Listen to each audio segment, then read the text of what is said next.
Imagine having the power to get people really excited about your product or your service or your idea or anything. If you're in business and you're watching this, whether you own the business or you're working within the business, chances are you're somebody that wants to make things happen. And you make things happen by persuading people. So how do you do that? It can be so frustrating. It's sort of the missing link in business. We can come in and have all sorts of strategies and the tactics around it, but the missing ingredient is, how do you harness the power of people? How do you get them all aligned and wanting to do what you want them to do? So in this masterclass, I'm just going to share with you a few really simple tips and strategies so that you can take people from disengaged to really engaged with what it is that you're trying to sell them on, trying to persuade them around to. We are using something that I think is the most persuasive and powerful tool that's out there in the marketplace today.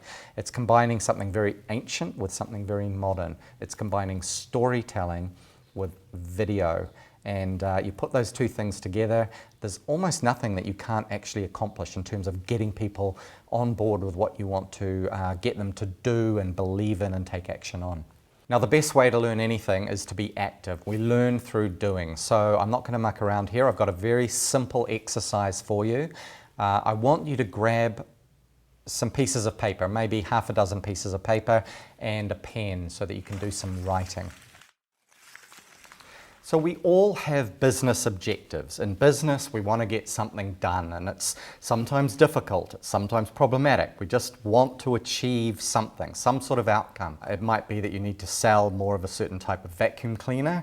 It might be that you are rolling out Agile across the organization and you want people to buy into it. There are millions of different business objectives that can be achieved, and the best way of achieving it, the best way of capturing hearts and minds so that people use their discretionary effort to jump on board with your idea, your product, your service, whatever it is, the best way to achieve that is through stories. And in particular, now, in this age that we're living in, video stories.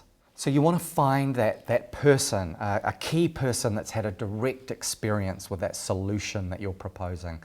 Whether it was, that they were in a pilot program, rolling out Agile, and they were skeptical at first, but they're a raving fan now. Or it might be, that somebody had a big housework problem, lots of dust mites, and they found the perfect vacuum cleaner, the one that you are providing to the market, and they're thrilled with the results. Write down that person's name, even if it's just a bit of an avatar at the moment, but write down that person's name and who are they? What gives them some credibility to be talking to this? Is it a housewife or a house husband for the vacuum cleaner? Is it somebody working within a team within a business for Agile? But you want to give them a little bit of a job description or a moniker, if you like, to explain why they are relevant in this example.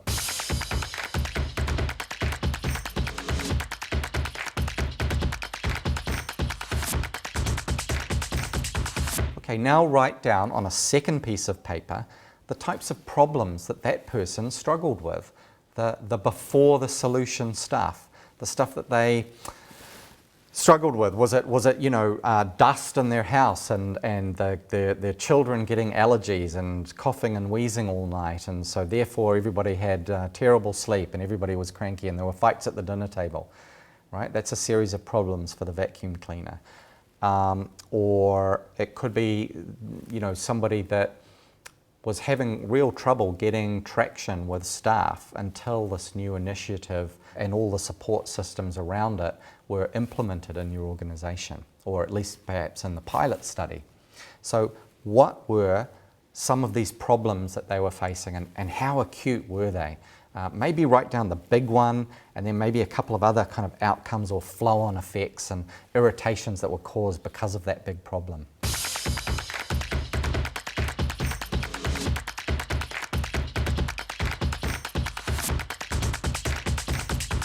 So now you want to introduce the product or service or the initiative. So write down on a piece of paper what that thing is that you introduced into the equation, and then write down how it solved those problems. What did that character do to take action on that solution and how did that solution solve those problems?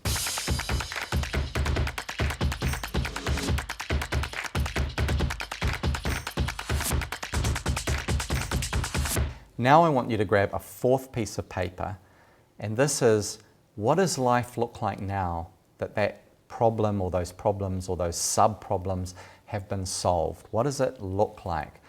Things much more running smoothly in the office. It's a wonderful clean house now. The children no longer have allergies. They're out playing with friends. Everybody's getting a good night's sleep.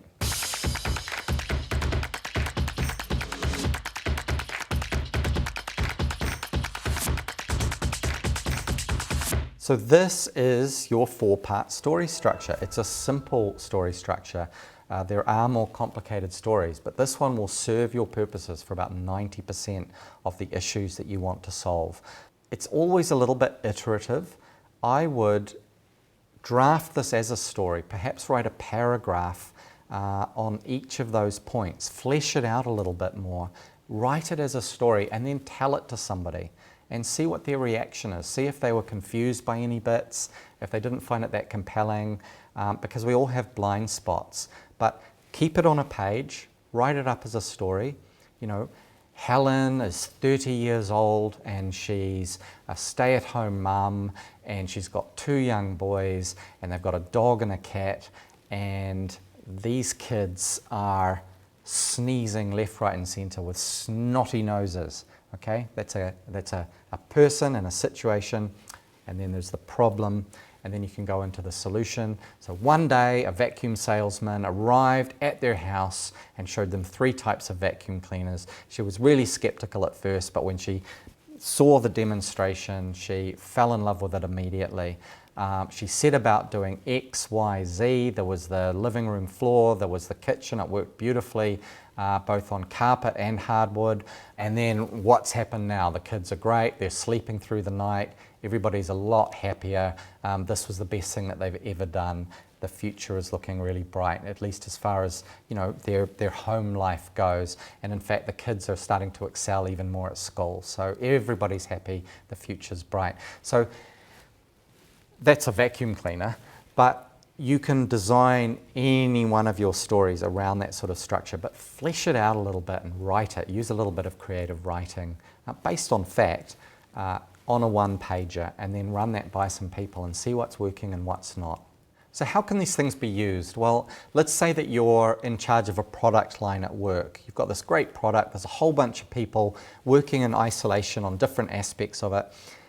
Customers really like it. But people within the organisation, aside from perhaps the direct salespeople, never get to experience that. They never get to see the effect that that product has, that they labour on, the effect that it has on customers, on the end users.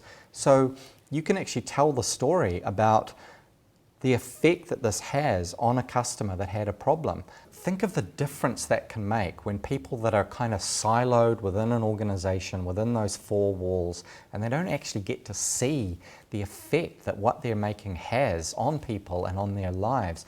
Think about the effect when you can actually tell that story and they can see it unfolding in front of them.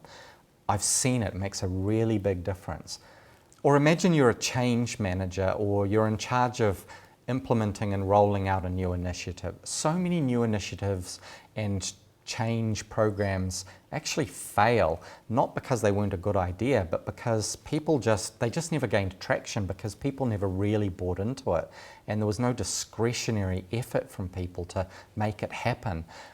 So imagine you could show what happened in a pilot program, or really delve into in excruciating detail some of those problems that are currently being faced, and then put forth a good argument, something that you can see, people that have benefited from it, for why they should embrace your program of change or that new initiative, and what it's going to do and how exciting that can be. It's providing a why, it's providing a vision, and when you provide those things and people can see it and feel it, they're going to want to take action that's in alignment with what your change initiative is, or your new initiative of any sort. Or perhaps, you know, Singing people's praises publicly is one of the most motivating and wonderful things you can do for people.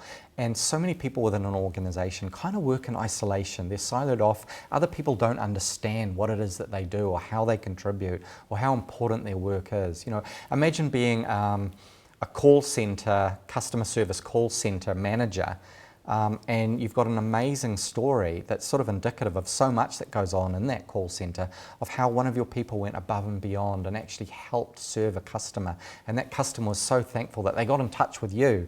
Imagine being able to tell that story and highlight it and emphasize it and roll it out across an entire organization.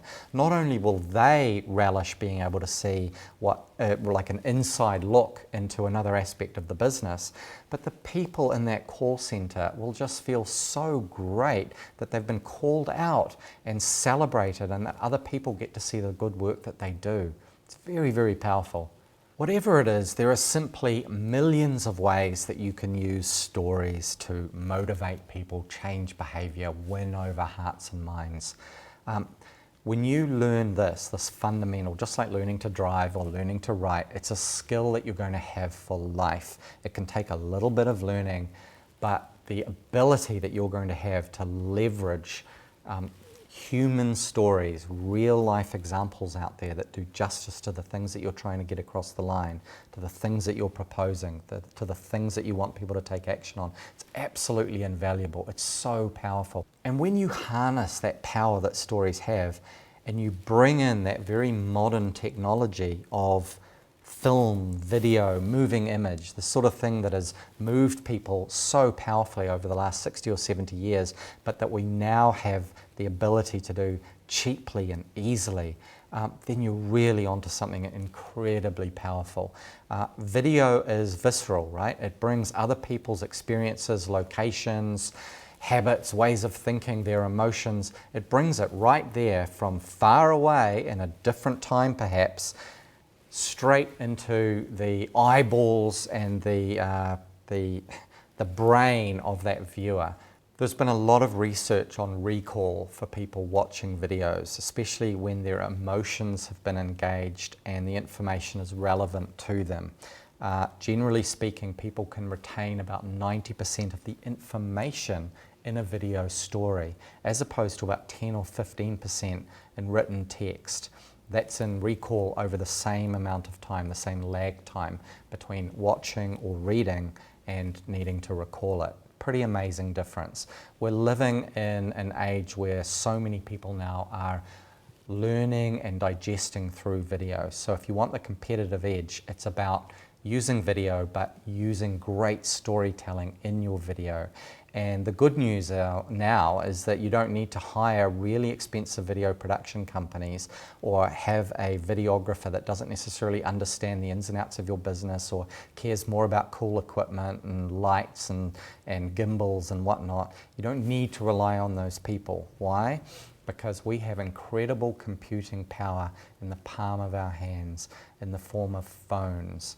Technically, we can create great things, great videos, wonderful stories with that simple device, that thing that you hold in your hand, that you can press record on, that you can edit on. So if you stick with me, I'll show you how. And for those of you who don't know who I am, I'm Reuben Pillsbury. I've won awards in TV, mostly a director for the BBC, Animal Planet, National Geographic, TVNZ, TV3 and so forth. About 10 years ago, founded Real TV along with Kim Goodhart, and our mandate really as a company has been to make compelling and emotional videos for large corporates. So that's all been around aligning people to vision, purpose, values, creating step changes in attitudes toward health and safety, marketing products, explaining things, but always coming back to the emotion and real people doing real things with heart in an organization. But commissioning somebody like myself or my production company to make videos on a regular basis can be really cost prohibitive for people working within small areas of a business or even for large organizations when they want to do a lot. But the good news is that you can now use your phone to make incredibly beautiful, involved, compelling videos. You don't need to spend a ton of money on other gadgets, other cameras, lights, that sort of thing. It's really unnecessary. So in this video, we're going to look at 3 different topics that often come up when the topic of making videos on your phone is raised. The first thing that we're going to look at is 3 damaging myths that, if you're not careful, can stop you from even trying to utilize this amazing technology and this amazing ability to change hearts and minds. Secondly, we're going to look at how do you persuade people or get people to eagerly want to be in your video. And thirdly, I'm going to share some tips that I've used in order to capture a really beautiful, dynamic, exciting, real interview that will actually do most of your video's heavy lifting for you. So let's look at the 3 big myths that, if we're not careful, they're going to derail us and stop us from wanting to make videos on our phones, and that would be a real tragedy. So myth number 1 is, I'm a technophobe, I couldn't possibly manage to do this. Not true. I'm pretty much a technophobe. I don't like processors, I can't follow instructions that well, I tend to explode computers and other devices. The kettle went on me the other day. I rely a lot on the guys and gals in our office to take care of some of the more technical aspects of our more involved jobs, but I've managed to learn video storytelling on a phone, and honestly, if I can do it, you can too. But don't just take it from me. There's a lovely lady, Kirsty, works for a large corporate. We showed her in one day how to make videos on her phone. She's now producing wonderful videos across the organization. It's very hard to tell that they're not professional. Let's hear from her.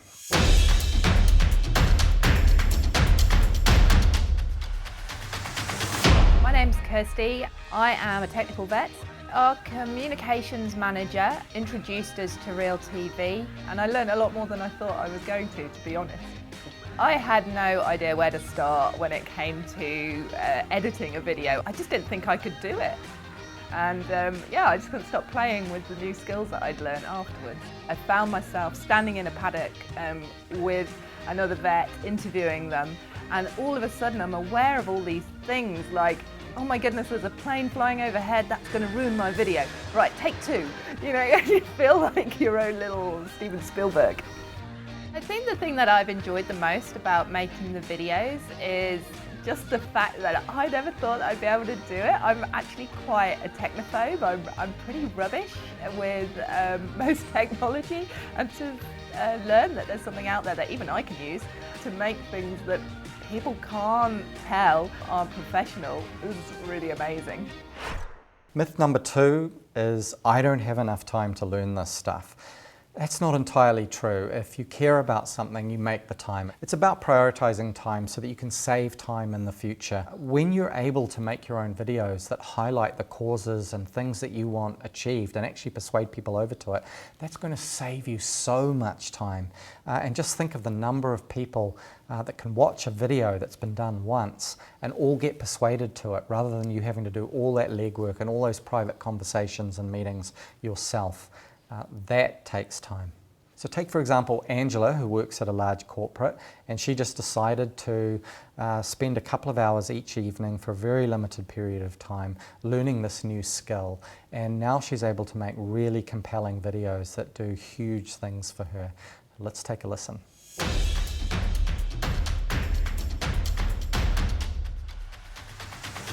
My name's Angela, and I signed up for the Real Experience video storytelling course.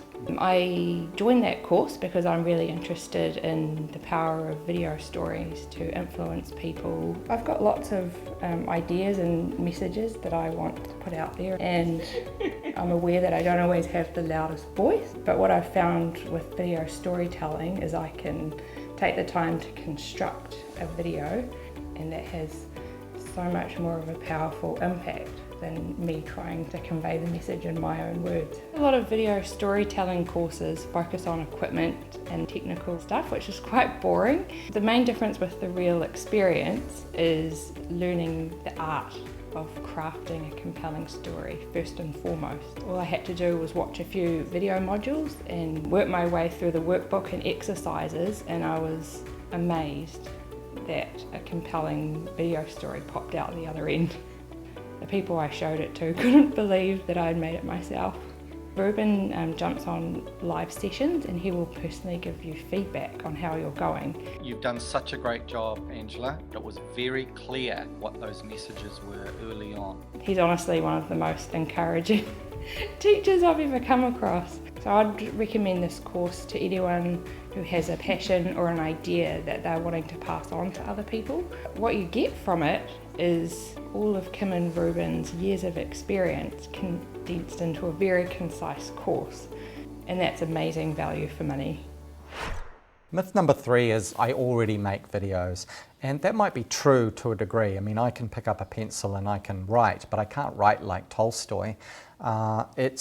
It's still important to have structure. It's still important to know a little bit about a story arc and to get the basics right, especially around editing, how you piece together that piece of material that's going to tell a compelling story. So whilst there's Zoom out there, whilst there's being able to record on something on your phone in one take and send it, those things, they're all really useful, but they're kind of the equivalent in my mind to sort of, you know, a quick email or a memo or something. It's just using a different tool. What we're talking about is artfully creating something that engages hearts and minds, and that's quite different. So Waleed worked at a large corporate, and he was in L&D, and he was often called upon to grab the business's camcorder and make some videos, and he was fine with that. But when we taught him to make video stories, he suddenly was able to see how structure and asking the right questions and knowing the outcome that you were after, using that structure, that enabled him to take his videos to a whole new level.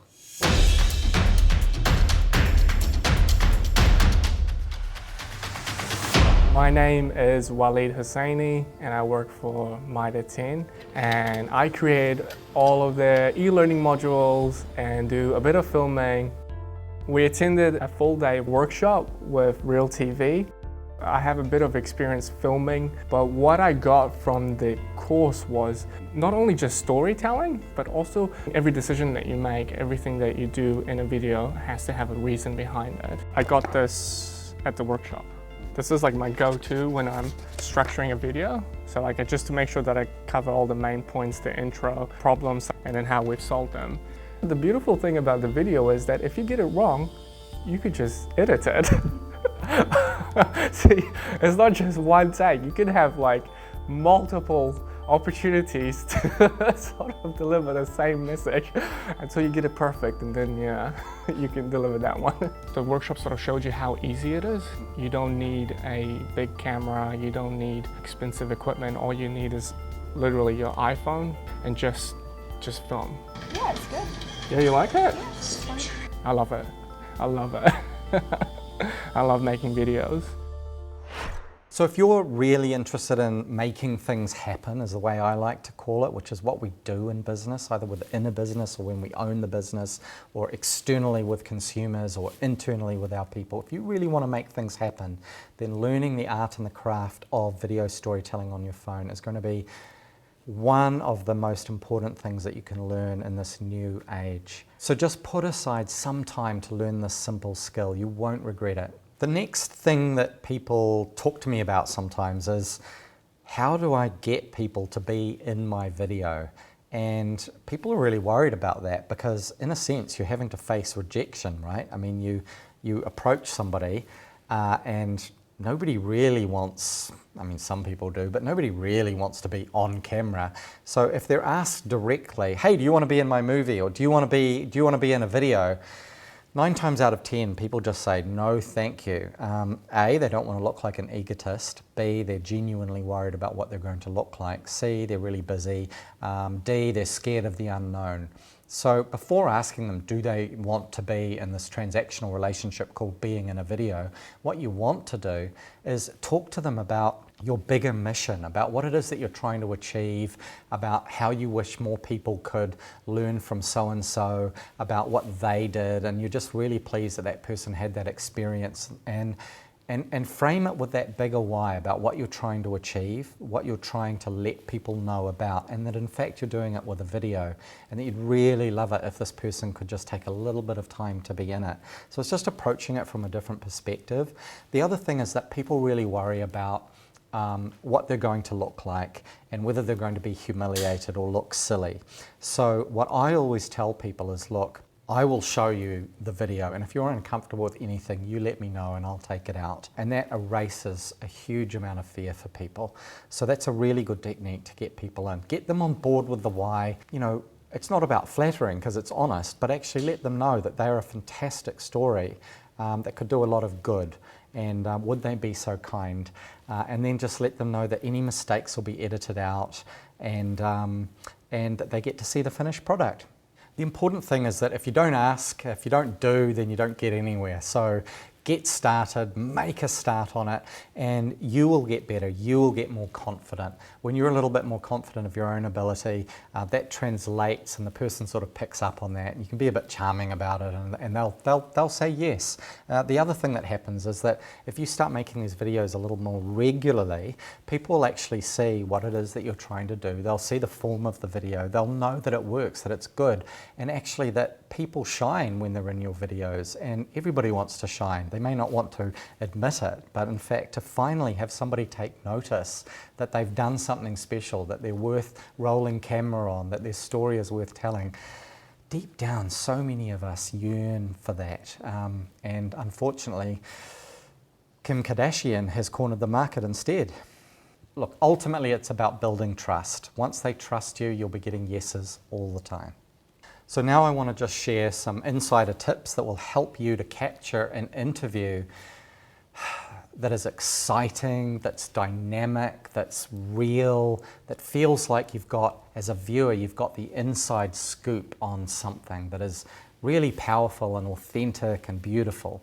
And for me, what it's about is trying to be as unofficial as possible. The worst thing you can do is start getting into military mode, sit them down, have your piece of paper with all your questions. It's just a little scary. So it's all about creating that right mood and establishing rapport with that person from the outset. So don't just point your phone, you know, right off the bat. Talk, have a bit of small talk, have some fun, maybe tell them about what it is that you're hoping to achieve. And then be prepared, you know, have your list of questions where possible, have them kind of somewhat memorized, know the arc that you're taking them from the intro to the problem, to the solution, and to the outro. The more prepared you are, the better it is for them. The other thing too is don't be afraid if they say something interesting and your natural response is, oh, that's interesting, or why. Ask those why questions, ask those deeper questions. You know, why was that? How come? You'll be really surprised at the type of answers that you get. They're almost always a lot more interesting than just that very first answer to a prescribed question. Listen more than you speak. Get them. Your questions should be brief. They should be open-ended. Just get them to talk and talk and talk. You can edit later. Allow them to get into flow. You don't want just a whole series of very clipped answers. What I say sometimes is, you know, they're not in a courtroom. This is a conversation with friends. So if they can approach it with that mindset, rather than asking official questions and giving guarded answers, if it can be considered to be much more of a relaxed dinner table conversation, that's a better way to go. Once you've done your interview, you've actually got the most critical piece of your story. And of course, you've got your little 4-part structure there, so you know which bits go where, essentially. It's about editing at that point. So what you want to do is, if you've got an iPhone, you can use iMovie or a Mac. And if you've got an Android or a PC, you can use Adobe Premiere Rush. And they're wonderful, and they've got really good tutorials just within those programs. They're actually really intuitive. It's not too hard to learn. And once you've edited, that interview into just the grabs that you want and sort of in the rough order to tell that story, then it's about just going out, shooting some, cutaways, B-roll, just images that do justice or illustrate what's being talked about in that interview. And then you just lay in some music to evoke some emotion and titles, all of which are really simple to do if you follow some tutorials and some instructions on those editing programs. Then you've got your video. And really all you need to do for this is just put aside a little bit of time, dedicate yourself to learning this skill. I can't emphasize it enough. You'll no longer be beholden to a videographer, to getting them in, to explaining what it is that you're trying to achieve, to hoping that they do actually understand story, and hoping against hope that they care about your business and your people more than they care about their gear and making a shot look slick. This is a skill that you'll have for life, and the fantastic thing about it is you've already got that camera with you. It's your phone, it's with you wherever you go. You won't believe the amount of times that once you start thinking in story terms, you'll start seeing opportunities that pop up all the time because you're Johnny on the spot in your business, with your people, around your product or service. And you'll find that you're able to get amazing moments that no videographer would be able to capture. So look, I know this has been quick. It's only, we've only touched on things to a degree, but I just wanted to give you the sense of the possibilities that are out there. You can learn many of these skills pretty easily online, YouTube and so on and so forth. Wonderful tutorials on some of these editing programs. The important thing is get stuck in, because you are in danger of being left behind, in your career or your business or so many goals. If you don't utilize this power, because it's what consumers and people are starting to expect.